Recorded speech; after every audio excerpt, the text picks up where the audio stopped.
Libertação, pelo Espírito André Luiz. 1. Ouvindo elucidações.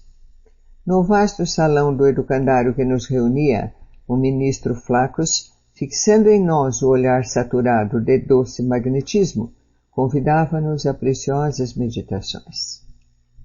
Congregamo-nos ali somente algumas dezenas de companheiros, de modo a registrar-lhe as instruções edificantes. E, sem dúvida, a preleção revestia-se de profundo interesse. Podíamos perguntar à vontade dentro do assunto e guardar todas as informações compatíveis com o novo trabalho que nos cumpria desempenhar. Até então, ouvira comentários alusivos a colônias purgatoriais perfeitamente organizadas para o trabalho expiatório a que se destinam, arrebanhando milhares de criaturas arraigadas no mal. Entretanto, agora, o instrutor Gúbio, que se mantinha silencioso em nossa companhia, concedera-nos permissão de acompanhá-lo a enorme centro dessa espécie. Interessados na palavra fluente e primorosa do orador, seguíamos o curso das elucidações com justificável expectação de aluno que não deseja perder um tio do ensinamento, observando que a serenidade e a atenção transpareciam no rosto de todos os aprendizes, considerando-se que todos, no recinto, éramos candidatos ao serviço de socorro aos irmãos ignorantes, atormentados nas sombras. Senhorando-nos o espírito, o ministro prosseguia satisfeito. Os superiores que se disponham a trabalhar em benefício dos inferiores, em ação persistente e substancial, não lhes podem utilizar as armas, sob pena de se precipitarem no baixo nível deles. A severidade pertencerá ao que instrui, mas o amor é o companheiro daquele que serve. Sabemos que a educação, na maioria das vezes, parte da periferia para o centro. Contudo, a renovação, traduzindo aperfeiçoamento real, movimenta-se em sentido inverso. Ambos os impulsos, todavia, são alimentados e controlados pelos poderes quase desconhecidos da mente. O espírito humano lida com a força mental, tanto quanto maneja a eletricidade, com a diferença, porém, de que se já aprende a gastar a segunda no transformismo incessante da Terra, mal conhece a existência da primeira, que nos preside a todos os atos da vida. A rigor, portanto, não temos círculos infernais, de acordo com os figurinos da antiga teologia, onde se mostram indefinidamente gênios satânicos de todas as épocas, e sim esferas obscuras em que se agregam consciências embotadas na ignorância, cristalizadas no ócio reprovável, ou confundidas no eclipse temporário da razão. Desesperadas e insubmissas, criam zonas de tormentos reparadores. Semelhantes criaturas, no entanto, não se regeneram à força de palavras. Necessitam de amparo eficiente que lhes modifique o tom vibratório, elevando-lhes o modo de sentir e pensar. Eminentes pensadores do mundo traçam diretrizes à salvação das almas. Mas somos de parecer que possuímos suficiente número de roteiros nesse sentido, em todos os setores do conhecimento terrestre. Reclamamos, na atualidade, quem ajude o pensamento do homem na direção do alto. Empreender o tentame, incentivando-se tão somente os valores culturais, seria consagrar a tecnocracia, que procura a simples mecanização da vida, destruindo-lhe as sementes gloriosas da improvisação, de infinito e de eternidade. Grandes políticos e veneráveis condutores nunca se ausentaram do mundo. Passam pela multidão, sacudindo-a ou arregimentando-a. É forçoso reconhecer, porém, que a organização humana, por si só, não atende às exigências do ser imperecível. Péricles, o estadista, que legou seu nome a um século, realiza edificante trabalho educativo junto dos gregos. Entretanto, não lhes atenua a belicosidade e os pruridos de hegemonia, sucumbindo ao assédio de aflitivo desgosto. Alexandre o Conquistador organiza vastíssimo império, estabelecendo uma civilização respeitável. No entanto, não impede que os seus generais prossigam em conflitos sanguinolentos, difundindo o saque e a morte. Augusto, o Divino, unifica o Império Romano em sólidos alicerces, concretizando o avançado programa político em benefício de todos os povos. Mas não consegue banir de Roma o desvario pela dominação a qualquer preço. Constantino o Grande, advogado dos cristãos indefesos, oferece novo padrão de vida ao planeta. Contudo, não modifica as disposições detestáveis de quantos guerreavam em nome de Deus. Napoleão, o ditador, impõe novos métodos de progresso material em toda a terra, mas não se furta, ele próprio, às garras da tirania pela simples ganância da posse. Pasteur, o cientista, defende a saúde do corpo humano, devotando-se abnegado ao combate silencioso contra a selva microbiana. Todavia, não pode evitar que seus contemporâneos se destruam, reciprocamente, em disputas incompreensíveis e cruéis. Permanecemos diante de um mundo civilizado na superfície, que reclama não só a presença daqueles que ensinam o bem, mas principalmente daqueles que o praticam. Sobre os mananciais da cultura nos vales da terra, é imprescindível que desçam as torrentes da compaixão do céu através dos montes do amor e da renúncia. Cristo não brilha apenas pelo ensino sublimado, resplandece na demonstração. Em companhia dele, é indispensável mantenhamos a coragem de amparar e salvar, descendo aos recessos do abismo. Não longe de nossa paz relativa, em círculos escuros de desencanto e desesperação, misturam-se milhões de seres, conclamando comiseração. Por que não acender piedosa luz dentro da noite em que se mergulham desorientados? Por que não semear esperança entre corações que abdicaram da fé em si mesmos? À frente, pois, de imensas coletividades, em dolorosa petição de reajustamento, faz-se inadiável o auxílio restaurador. Somos entidades ainda infinitamente humildes e imperfeitas para nos candidatarmos de pronto à condição de anjos. Comparada à grandeza inabordável para nós de milhões de sóis que obedecem a leis soberanas e divinas em pleno universo, a nossa Terra, com todas as esferas de substância ultrafísica que a circundam, pode ser considerada qual laranja minúscula perante o Himalaia, e nós outros, confrontados com a excelsitude dos espíritos superiores, que dominam na sabedoria e na santidade. Não passamos por enquanto de bactérias controladas pelo impulso da fome e pelo magnetismo do amor. Entretanto, guindados às singelas culminâncias da inteligência, somos micróbios que sonham com o crescimento próprio para a eternidade. Enquanto o homem, nosso irmão, desintegra assombrado as formações atômicas, nós outros, distanciados do corpo denso, estudamos essa mesma energia através de aspectos que a ciência terrestre, por agora, mal conseguiria imaginar.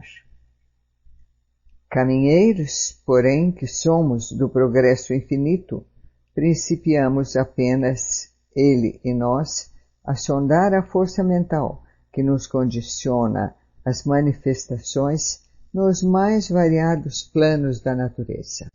Encarcerados ainda na lei de retorno, temos efetuado multisseculares recapitulações por milênios consecutivos. Expressando-nos coletivamente, sabemos hoje que o espírito humano lida com a razão há precisamente 40.000 anos. Todavia, com o mesmo furioso ímpeto com que o homem de Neandertal aniquilava o companheiro a golpes de sílex, o homem da atualidade, classificada de gloriosa era das grandes potências, extermina o próprio irmão a tiros de fuzil.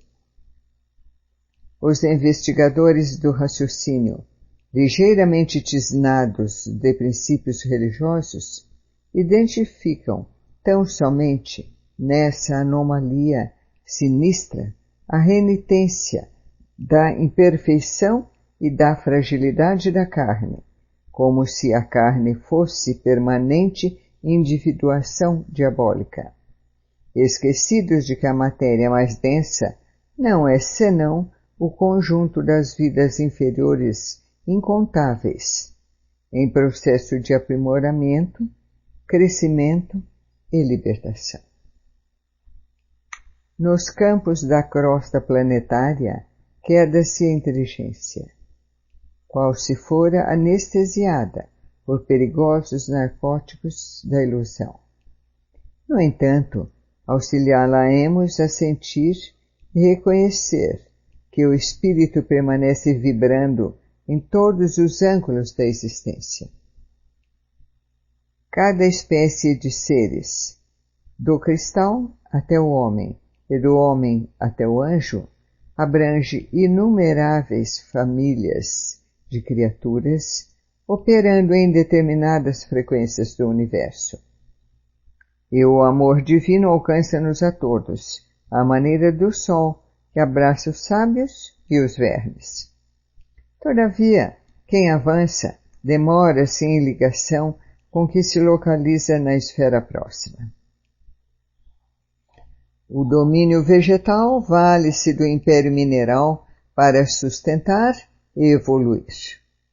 Os animais aproveitam os vegetais na obra de aprimoramento. Os homens se socorrem de uns e outros para crescerem mentalmente e prosseguir adiante. Atritam os reinos da vida conhecidos na Terra entre si. Torturam-se e entredevoram-se através de rudes experiências, a fim de que os valores espirituais se desenvolvam e resplandeçam, refletindo a divina luz. Nesse ponto, o esclarecido ministro fez longa pausa, fitou-nos bondoso e continuou. Mas, além do principado humano, para lá das fronteiras sensoriais que guardam ansiosamente a alma encarnada, amparando-a com limitada visão e benéfico esquecimento, começa vasto império espiritual vizinho dos homens. Aí se agitam milhões de espíritos imperfeitos que partilham com as criaturas terrenas as condições de habitabilidade da crosta do mundo. Seres humanos, situados noutra faixa vibratória, apoiam-se na mente encarnada através de falanges incontáveis, tão semiconscientes na responsabilidade e tão incompletas na virtude quanto os próprios homens. A matéria, congregando milhões de vidas embrionárias, é também a condensação da energia atendendo aos imperativos do eu que lhe preside a destinação.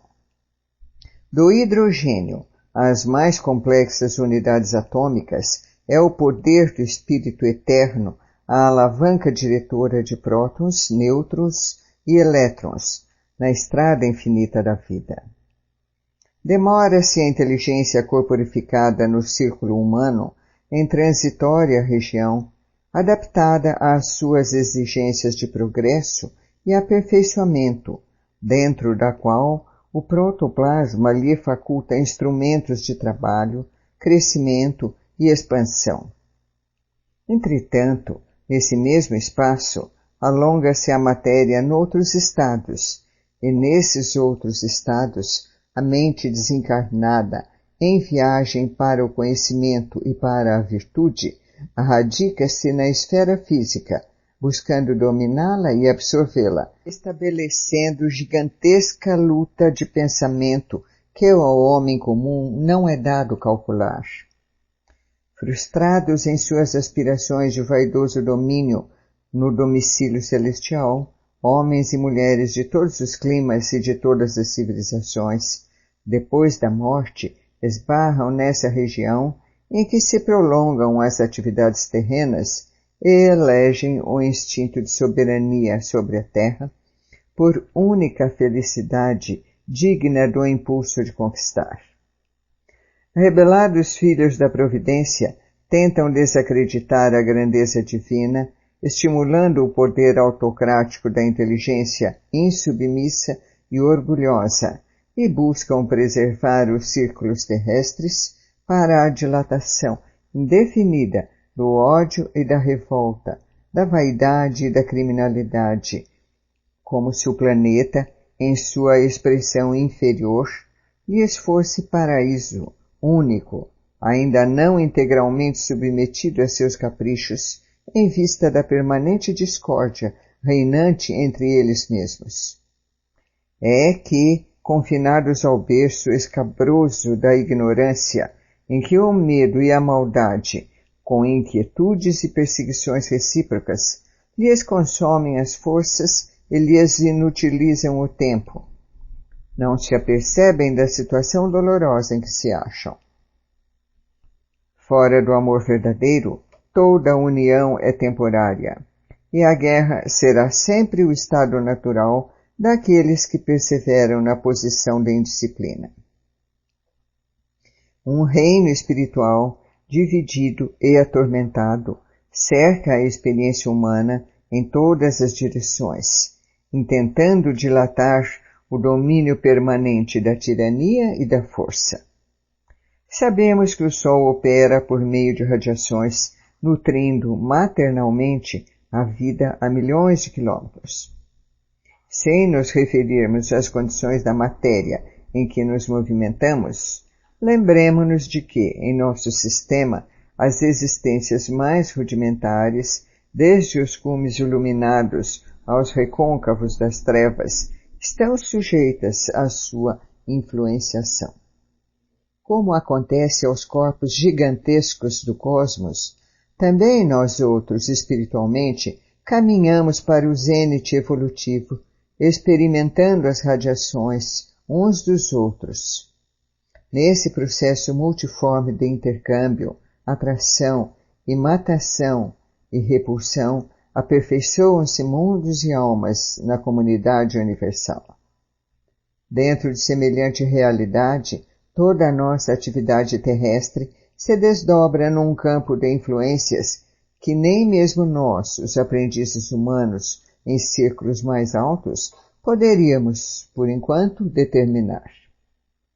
Incapacitados de prosseguir, além do túmulo, a caminho do céu, que não souberam conquistar, os filhos do desespero organizam-se em vastas colônias de ódio e miséria moral, disputando entre si a dominação da terra. Conservam, igualmente, quanto ocorre a nós mesmos, largos e valiosos patrimônios intelectuais, e anjos decaídos da ciência buscam, acima de tudo, a perversão dos processos divinos que orientam a evolução planetária. Mentes cristalizadas na rebeldia tentam solapar, em vão, a sabedoria eterna, criando quistos de vida inferior na organização terrestre, entrincheiradas nas paixões escuras que lhes vergastam as consciências. Conhecem inumeráveis recursos de perturbar e ferir, obscurecer e aniquilar. escravizam o serviço benéfico da reencarnação em grandes setores expiatórios e dispõem de agentes da discórdia contra todas as manifestações dos sublimes propósitos que o Senhor nos traçou às ações. Os homens terrenos que, semi-libertos do corpo, lhes conseguiram identificar, de algum modo, a existência, recuaram, tímidos e espavoridos, espalhando entre os contemporâneos as noções de um inferno punitivo e infindável, encravado em tenebrosas regiões além da morte.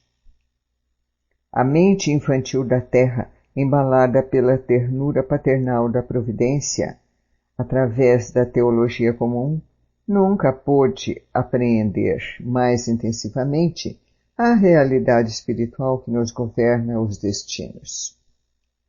Raros compreendem na morte simples modificação de envoltório, e escasso número de pessoas, ainda mesmo em se tratando dos religiosos mais avançados, guardaram a prudência de viver no vaso físico de conformidade com os princípios superiores que esposaram.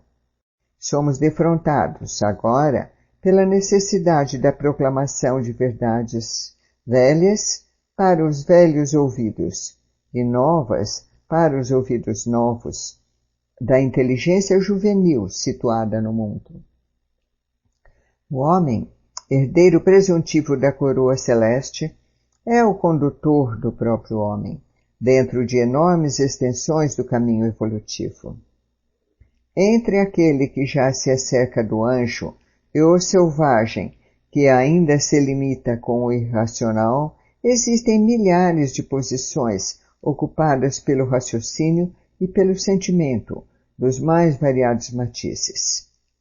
E, se há uma corrente brilhante e maravilhosa de criaturas encarnadas e desencarnadas que se dirigem para o monte da sublimação, desferindo o glorioso cântico de trabalho, imortalidade, beleza e esperança, exaltando a vida, outra corrente existe, escura e infeliz nas mesmas condições, interessada em descer aos recôncavos das trevas, lançando perturbação, desânimo, desordem e sombra, consagrando a morte.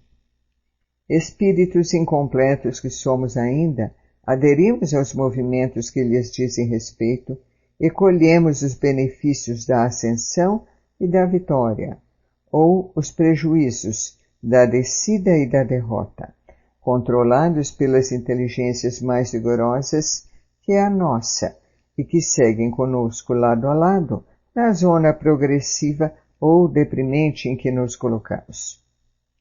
O inferno, por isso mesmo, é um problema de direção espiritual. Satã é a inteligência perversa. O mal é o desperdício do tempo, ou o emprego da energia em sentido contrário aos propósitos do Senhor. O sofrimento é a reparação ou ensinamento renovador.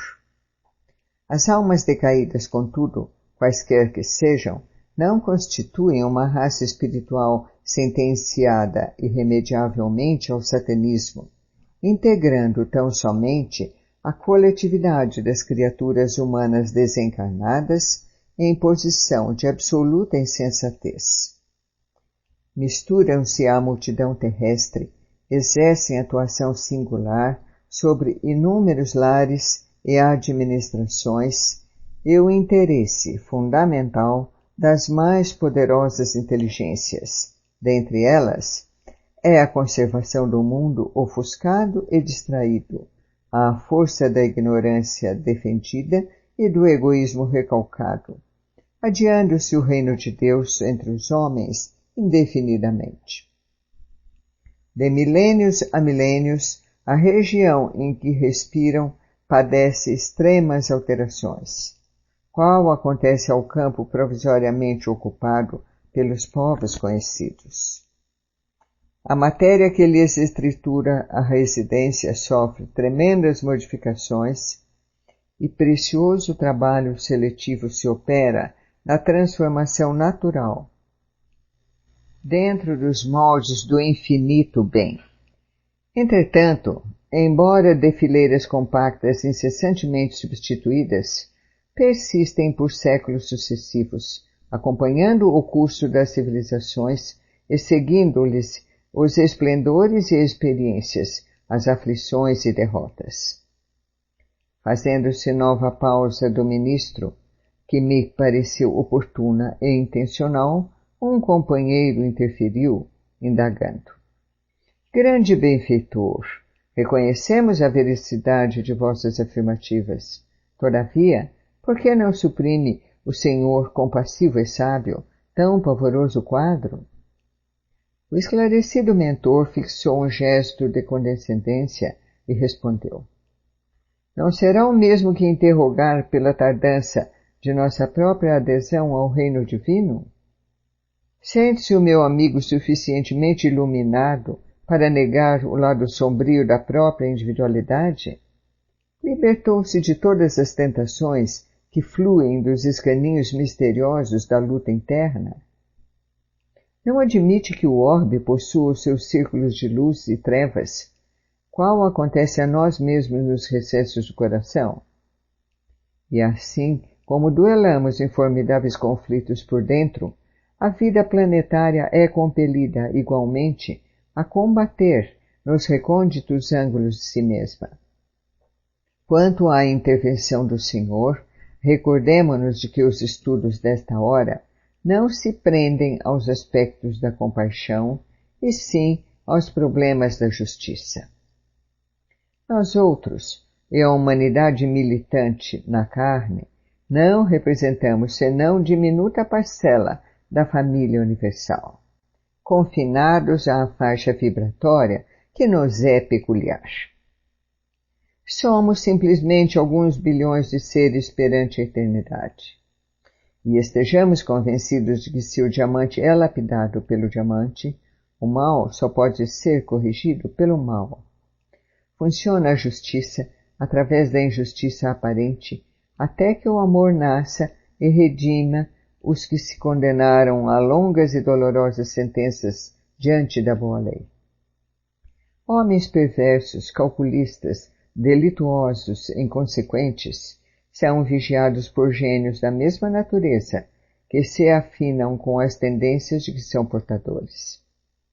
Realmente, nunca faltou proteção do céu contra os tormentos que as almas endurecidas e ingratas semearam na terra, e os numes guardiães não se despreocupam dos tutelados.